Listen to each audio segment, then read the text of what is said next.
Olá pessoal, como é que vocês estão? Eu sou Marcos do Ajuda dos Universitários e na aula de agora a gente vai estar estudando sobre queda livre. Queda livre nada mais é que um movimento no qual os corpos que são abandonados a uma certa altura são acelerados pela gravidade em relação ao solo.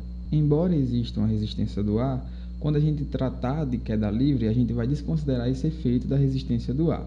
Por isso que nesse tipo de movimento, o tempo de queda dos objetos não vai depender nem da sua massa ou do seu tamanho, mas somente da altura em que eles foram soltos, certo? E do módulo da aceleração da gravidade naquele dado instante.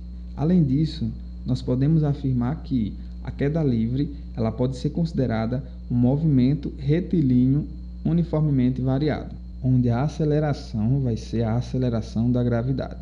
Então, no seu dia a dia, quando você deixa cair de sua mão um determinado objeto, ele está cumprindo um movimento de queda livre. Ou seja, você derrubou seu celular, derrubou a sua caneta, ela vai em direção ao chão, então está acontecendo um movimento de queda livre. Agora vamos falar sobre as fórmulas da queda livre.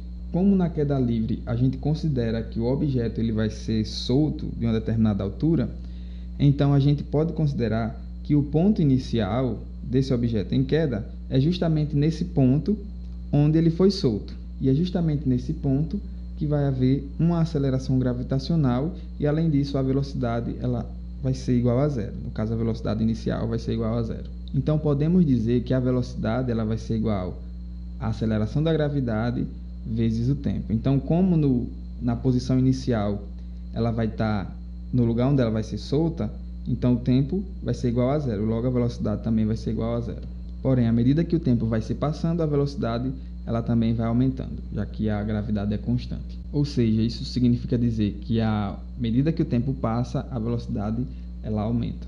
Além disso, também temos a fórmula da altura, que vai se tratar da distância vertical, certo? Nós podemos ver que a altura é igual à aceleração da gravidade vezes o tempo ao quadrado sobre 2. Note que a altura é diretamente proporcional ao tempo, e esse tempo ele está ao quadrado, ou seja, a cada segundo a altura ela aumenta exponencialmente. E isso acontece porque, de fato, a gente está em um movimento retilíneo uniformemente variado, só que no sentido vertical. Isso indica que a cada instante o corpo está caindo em uma posição ainda maior, pois o seu movimento é acelerado.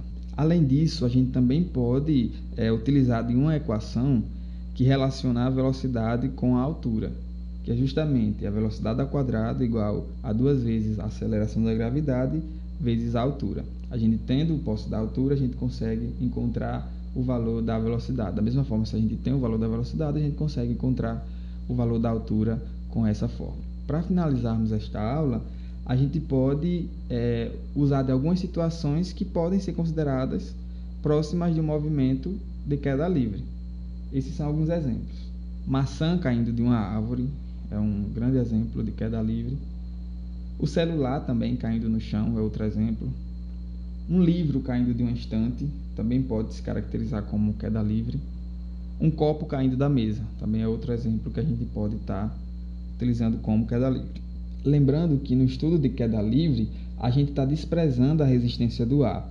Então, de uma maneira geral, a gente pode dizer que todos os objetos que caem de uma distância muito pequena em relação ao solo vai descrever muito bem esse movimento de queda livre, porque eles não têm tanta influência da resistência do ar. Então, por isso, quando a distância é muito pequena, então eles podem se caracterizar como queda livre, já que queda livre, uma de suas características é o desprezo da resistência do ar.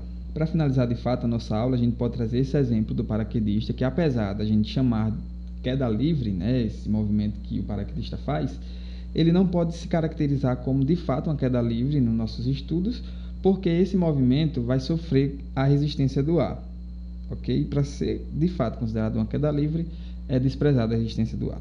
Então é isso, Aqui a gente finaliza a nossa aula. Eu espero que vocês tenham aprendido direitinho. Qualquer dúvida, podem escrever aqui nos comentários ou entrar em contato com a gente, que a gente está disponível para ajudar vocês. Bons estudos e até mais! Se você gostou desse vídeo, se inscreva no canal. Acompanhe também o nosso Instagram, @Ajuda dos Universitários. Deixe suas dúvidas no comentário. Todas as dúvidas serão tiradas, basta entrar em contato conosco. Estaremos sempre disponíveis para ajudá-los. O que é que você está esperando? Compartilhe também este vídeo com seu amigo.